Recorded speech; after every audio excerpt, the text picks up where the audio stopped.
house would have been here. The wee piggery there, and there would have been spuds and 2 apple bushes. You know, still there's apples there every year. You can imagine this here full of turnips and cabbage and kale, as they would call it.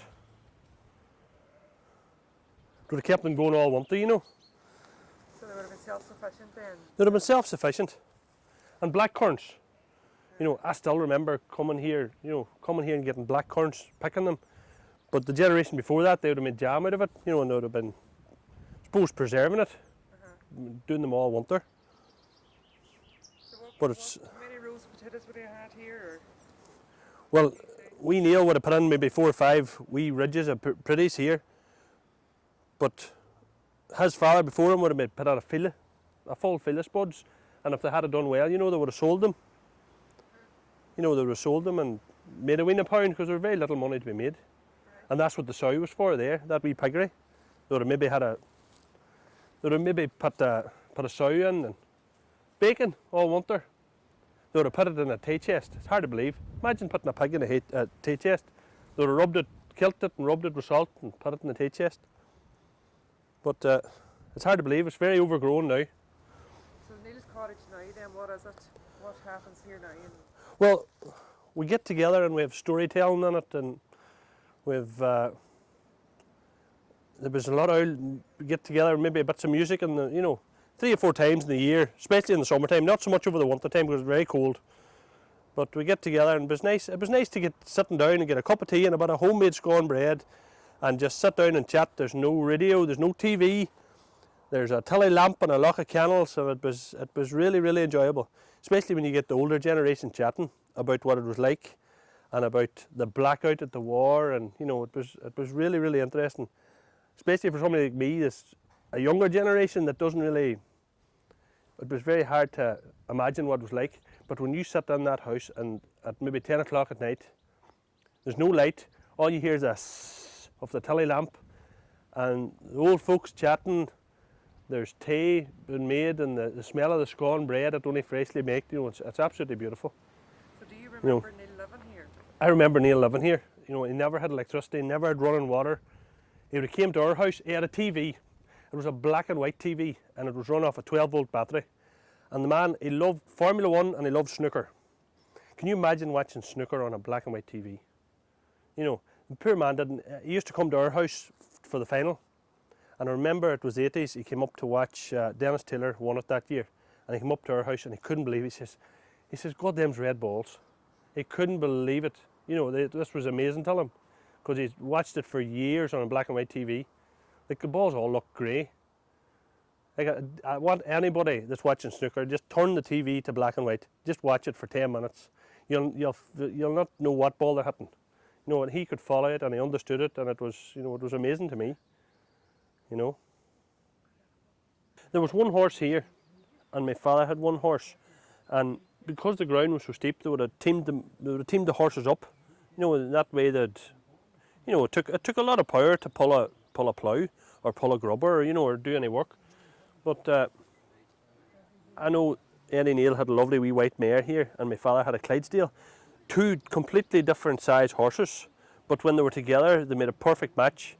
Like the wee mare, my father told me that Eddie Neil's wee mare that would have stayed in this stable here was a great mare to be in the fur, because she could go really straight. And my father's Clydesdale had the power to pull, so you had one steering, you had the kind of the steering wheel and the engine, you know, and it would be a lovely thing to see. And I'm just going to take you now to see what the ground was like, how steep it actually was.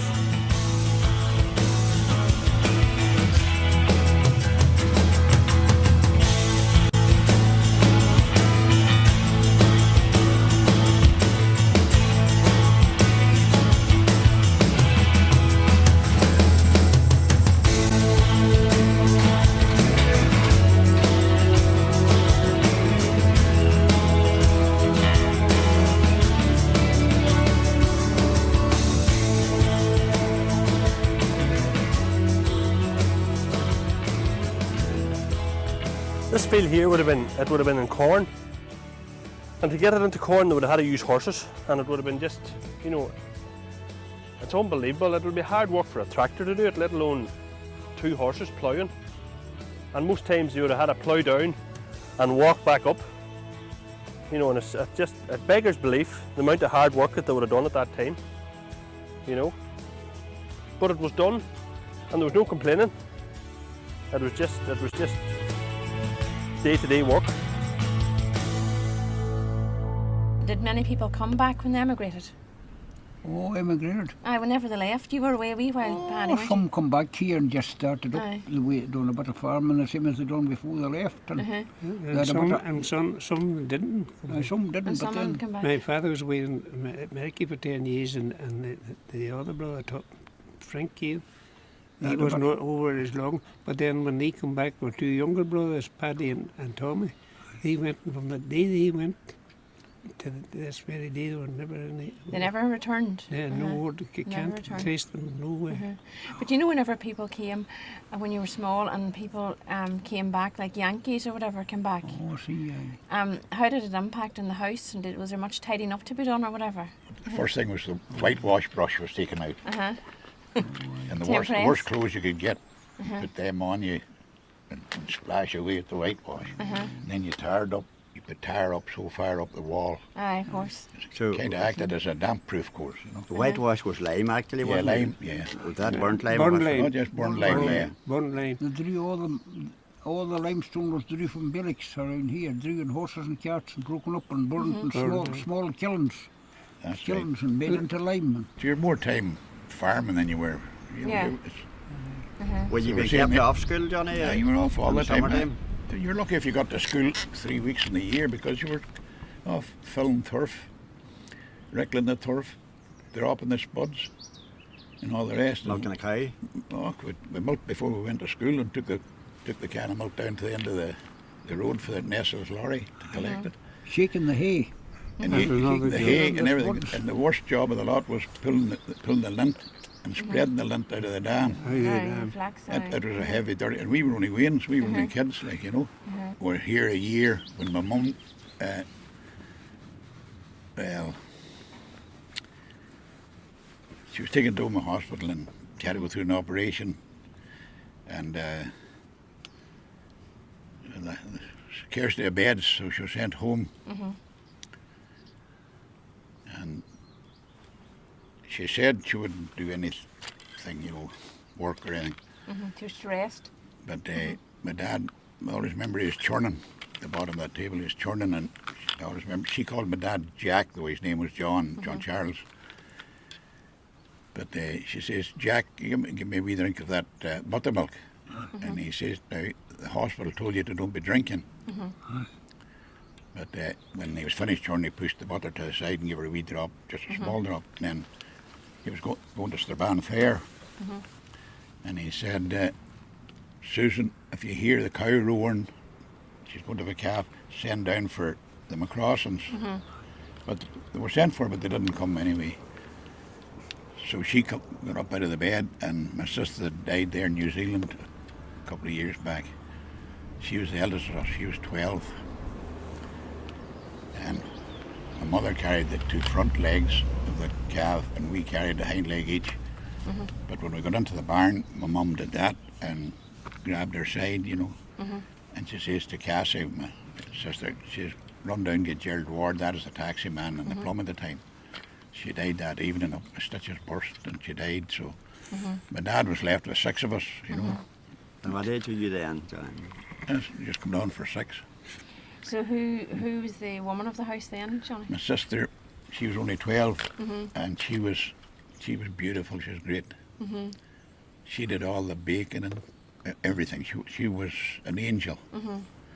And then when she left, the next girl to go, and then when she left, I had to go. I had the You mean the housework, what did you do actually? everything. Baking bread, I had 3 scones to bake every day. And my Uncle James, at that time, the detachable collars, you know, in your shirts, and you had to starch them and starch the cuffs. And, you know, and it had to be right. He was very fussy. My dad was okay.